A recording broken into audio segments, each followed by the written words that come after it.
Repo rate में नहीं हुआ कोई बदलाव, मजबूत स्थिति में इकोनॉमी, जाने आरबीआई एमपीसी के बड़े फैसले।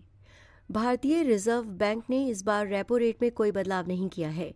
आरबीआई गवर्नर संजय मल्होत्रा ने शुक्रवार को रेपो रेट को 5.25% पर स्थिर रखने की घोषणा की। इस फैसले के चलते बैंकों के लोन की ब्याज दरें भी वैसी ही बनी रहेंगी और ग्राहकों को तत्काल कोई राहत नहीं मिलेगी।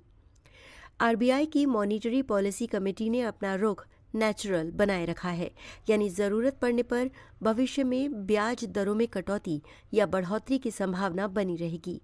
गवर्नर ने कहा कि अमेरिका के साथ हालिया ट्रेड डील से भारत के एक्सपोर्ट को मजबूती मिलेगी और देश की अर्थव्यवस्था अभी मजबूत स्थिति में है। एसडीएफ और एमएसएफ दरें भी नहीं बदली गईं। एसडीएफ यानी स्टैंडिंग डिपॉजिट फैसिलिटी 5%, एमएसएफ यानी marginal standing facility 5.50%। Sanjay Malhotra ने बताया कि भारत अभी भी एफडीआई के लिए आकर्षक देश बना हुआ है और आर्थिक ग्रोथ के संकेत मजबूत हैं।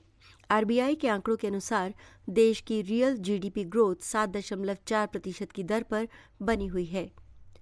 महंगाई का हाल।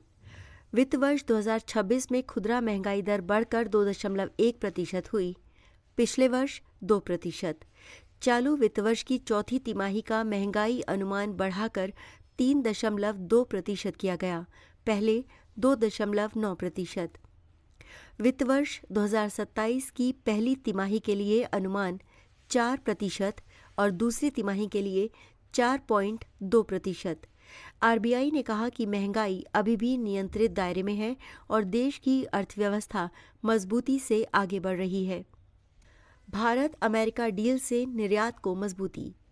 आरबीआई गवर्नर ने कहा कि बजट 2026 में घोषित कई उपाय विकास के लिए अनुकूल होंगे और इससे भारतीय सेवाओं के निर्यात में मजबूती बनी रहेगी।